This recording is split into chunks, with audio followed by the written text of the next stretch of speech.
Well, Christmas is fast approaching, and that's the theme on Saturday night at Albion Park. We go back to headquarters, and it's Christmas Cup's race night. We've got the Open Class Christmas Cup. Mac Da Vinci, easily the horse to beat from the inside, and we've got a very open Trotters Christmas Cup. The other highlight on Saturday night is the Members Cup. All in all, 10 races. We start just after 5:30. There is a lot to look forward to in this edition of Weekend Winners, proudly brought to you by One Equine. We're going to speak with Narissa McMullen and Brendan Barnes. Narissa McMullen now joins us to go through her big book of drives on Saturday night. There's quite a few to get through. Narissa, appreciate the time. No worries, Chris. Bitcoin in race one. You're back behind this guy. It's been some time. Yeah, it has been a while since I've got the drive behind him. Lockie doesn't usually get off him. He looks one of the class runners in what looks a really deep race, this opening race on the weekend. Yeah, it looks to be a pretty strong race. The draw probably doesn't help him, but if he gets the right run and a little bit of luck, I think he'll be thereabouts. Ronnie Sellis does a super job with his team. You know that really well because you drive a lot for Ronnie. But with Bitcoin, he backs up from Tuesday. He was third there off a wide draw, gate 7. That run was more than okay. Yeah, definitely. It was just impossible for him to make ground on that occasion, but he was really good. Yeah, just the draw hurts again this week. We've got a couple of up-and-comers rising in grade here, the likes of Bonnie Prince Louis Targaryen. It looks like it's going to generate a bit of early pressure, which is going to suit Bitcoin. Yeah, it looks like some speed on paper, so hopefully they all go hard and that'll suit us. Okay, well, that's Bitcoin in race 1. Let's go to race 2. You're teaming up with Ronnie again here with Infatuation. He was really good last week. Sectionally, probably couldn't have done much more. Yeah, he was super. He's probably a better horse when he's on the fence and sort of not used too much early, which worked out well last week. Again, he's got a bit of a tricky draw, so just sort of have to see what happens early as to where we end up. But he's finishing off really well again, so hopefully he can be hitting the line good. Ideally, where would you like to be soon after the start with him? I don't know if it's a race where we are going to be able to go to the fence. Probably just sort of have to push through at the start and sort of see how far back we end up. But I think he is capable of sort of coming wide if he gets a nice card into it.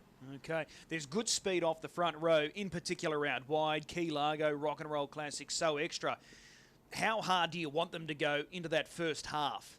Yeah, the faster the better with him, really. He follows any speed, so if they all go hard and carve each other up, that'll suit him down to the ground. Okay. Does he still have that tendency just to sort of brush a knee a little bit when he's forced to come deep? Yeah, he does a little bit. He's just got some guiders on. He's really good on the fence, but if he's got to come wide, he's probably just not quite as good. Okay. Race number 3 on Saturday night, the General, again for Ron Sellis. Now, his form reads a little up and down. How do you assess his form right now? When I drove him, I think it was 2 starts ago, and he had to sit parked over 21, I thought he was actually really good. A bit of a funny horse. I think he's sort of a bit funny to get him to put in, but if he does, I think he's definitely capable of sort of running into a place. Okay, so he's got a few tricks then, the General. Yeah, he does. Okay, how do you sort of line up the opposition here? Isolation, he looks like he's going to be well found. The High Commander, Katacha Man going well, Geldof going well. So there's a few there off the front row that look like they're going to prove hard to beat. Yeah, I think he's probably as good as them at his best, but just the draw is going against him. Okay, race 4, one of our features on the weekend, the Trotters Christmas Cup. King of the North, first time sitting behind this guy? Yeah, it's always a little bit of a challenge, first time driving a trotter, so hopefully everything goes well. Okay, just looking at that recent trial, and I think we've got footage of it as well. He looked good in that trial. He did everything right, and he was strong through the line. Yeah, I thought his trial was really good in preparation for this.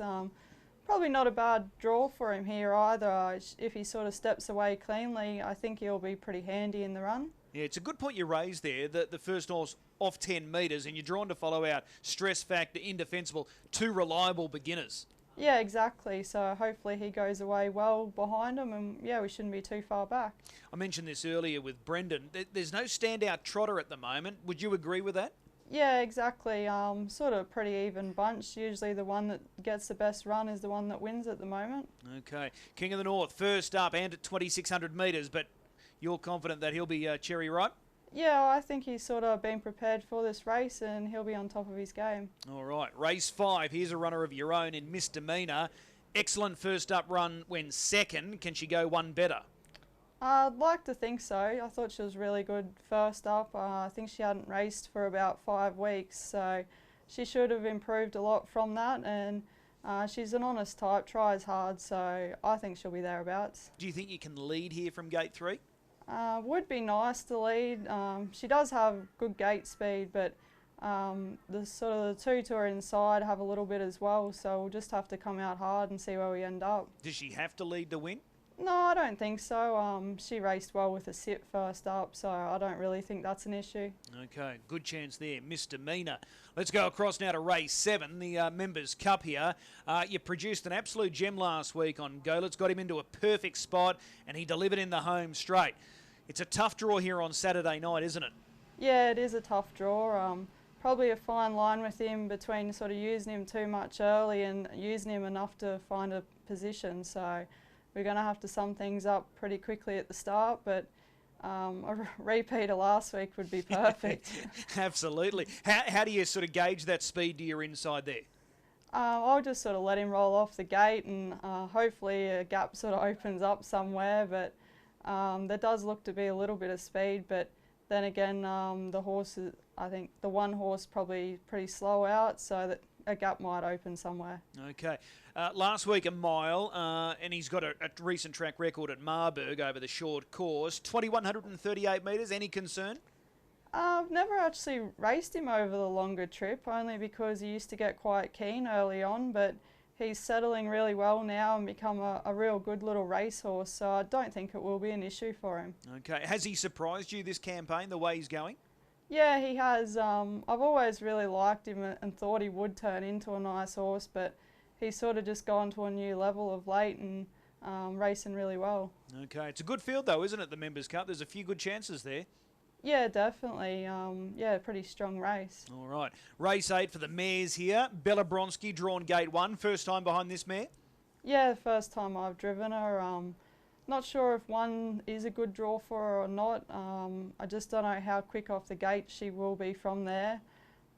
But she is quite a tough mare and racing really well, so I think she won't be far away. Okay, the start's crucial then, because there are a few to your outside that can be a little quick off the gate, so they're certainly going to have a look by the sound of it. Yeah, definitely.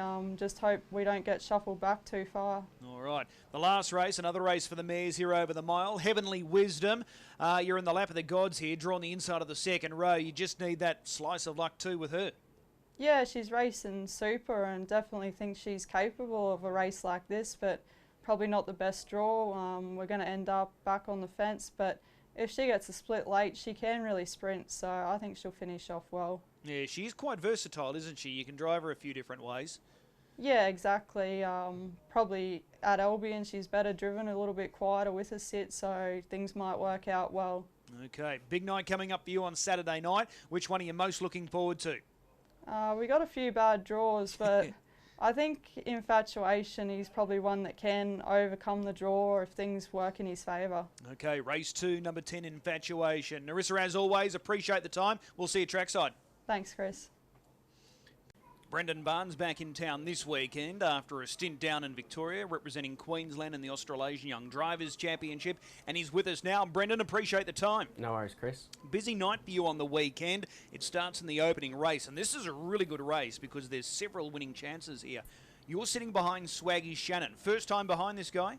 Yeah, for sure, yep. Okay. He's got a tough draw. He's drawn gate 11, 2,138 metres. He's been a runner-up his past too. That most recent start on Tuesday. Did he have every chance there? Yeah, he had his chance, but it was sort of, it was pretty impressive win by the winner. But yeah, that draw and sort of big field over the longer trip, it's going to be hard, but yeah, he'll run his usual honest race. Okay, so he needs that little bit of luck, Swaggy Shannon. But as we said, his recent efforts have been really good. It does look like it's going to generate strong tempo this race. Yeah, it should. There's sort of, quite a few there that go all right. And, yeah, sort of from the draw, hopefully we can get a decent trip somewhere and get a little bit of luck. It is a deep field because there's a few stepping up in grade and there's a few dropping back in grade. So it generates plenty of interest because there's several that you can make good claims for. Yeah, definitely. Okay, so at this early point, Bonnie Prince Louis in Gate 2, does he look the leader? Yeah, probably. He's been going super of late without winning one, so I'd say he'll be looking to sort of pounce on the lead and take them all the way. Okay, well, he is on a class rise. So too Targaryen. He's also a horse with good gate speed. So it'll be interesting to see how they measure up against the older rivals that have been around for some time. Yeah, definitely. They'll probably have to drive sort of Targaryen a bit more conservatively, you'd think. If Bonnie Prince Louis sort of got to the front and got a bit keen and rolled along, I don't think they'd want to be outside him. All right, good race to start the program. Race 2 on Saturday night. Your own runner here, Pacific Drums, drawn 2 off the second row. What was the initial reaction when the field was released?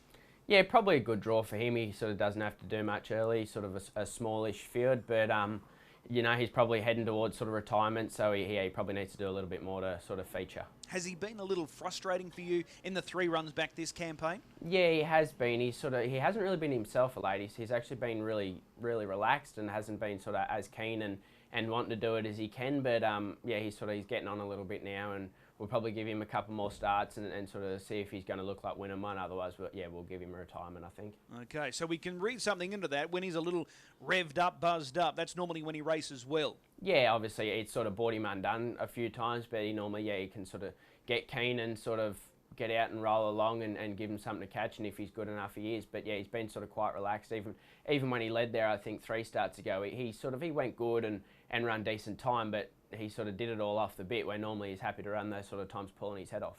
Okay. Race number 3, you can make a really good case here for me here, because I think he's absolutely flying Isolation. Sectionally, he couldn't have done any more last week. Lands a good draw. How do you see it?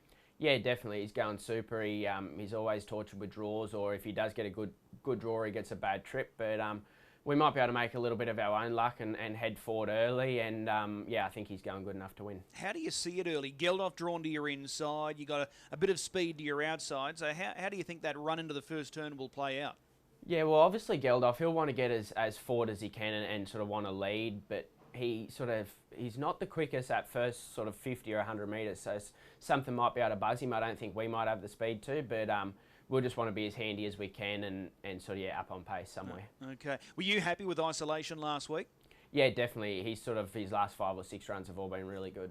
Okay, so this is winnable on Saturday night. Yep, definitely. Okay, race number 4. This is one of our features, the Garrard's Trotters Christmas Cup. It's drawn together a big field, 14 runners, 2,647 metres. You're on Rigondo. You know this trotter well. He comes into it as a last start winner, so confidence is high. Can you make a winning claim for him here? Yeah, he's probably on a pretty solid step up in grade. Sort of the big field sort of probably isn't going to help too much. You've always got to drive him sort of just for a little bit of luck and hope you get it. If you sort of want to do too much on him, he can do a bit wrong. But if he gets a good trip and sort of a little bit of luck, he should be close enough off that front mark that he can sort of make the most of it. Okay, for me, there's no real standout in this field.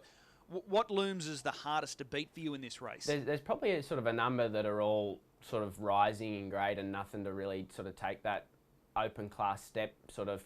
And there's not really a trotter up here at the moment that's sort of dominant. There's sort of a different one winning week in, week out. So, yeah, it's all just going to come down to how it pans out, I'd say. Okay, 2,600 metres, Rigondo. Any queries there? I don't think so. He'll just be tucked away and driven quietly, I'd say. All right, excellent. Race 6, Convair Hustler is your drive here for Pat Krogan. Comes up with a nice draw. How does this one play out? Yeah, there's a little bit of speed under us there, but I'd say they'll want him to sort of, roll forward and try and get up on speed and be handy.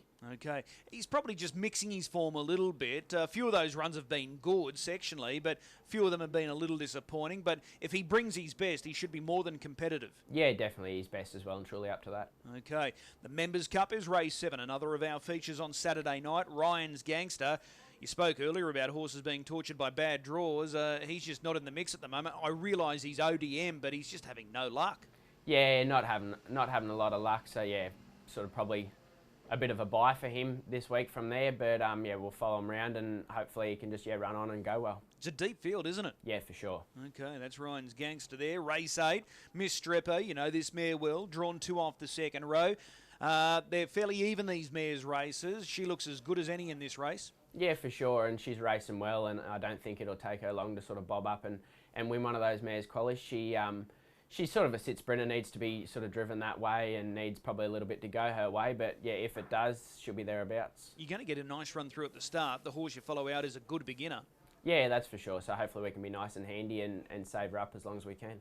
Tinge of Fear, Swedish Starlet, do they look the hardest to beat here? Yeah, probably. Okay. Race 9, the Christmas Cup for the Pacers over the long journey, 2,680 metres. You're back behind Northview Hustler. Can we expect better this weekend? Probably just a bit sticky from the draw. We'll probably just have to go the fence, and it looks like there's probably not going to be a lot of tempo. It's probably just, going to be another sort of standard Queensland free-for-all. The leader sort of dictates and sprints home, but hopefully we'll just duck to the rail, and if we can sneak in the top 4, we'll be happy. Okay, is it a case that the air went out of the balloon once that field was released and Mac Da Vinci came up with the ace? Yeah, it would have sort of been nice even if we could swap draws with Lilac Flash. That'd be lovely, but hopefully Lilac Flash sort of can do enough that he can sort of just hold his ground around that last corner, and we can just save up as long as we can and just run into some minor money. Can Mac Da Vinci be beat? Oh, probably it doesn't look likely, I don't think. Yeah, okay. Well, that's your last drive there, that feature race, the Christmas Pacers Cup. What is your best drive there on the weekend? Probably isolation. There's not a lot there. Probably the drive home will be the best one, but we'll go for isolation.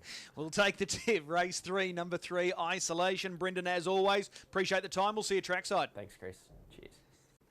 As always, a big thanks to our drivers, Narissa McMullen and Brendan Barnes, giving up their time and insights ahead of their book of drives this weekend at Albion Park.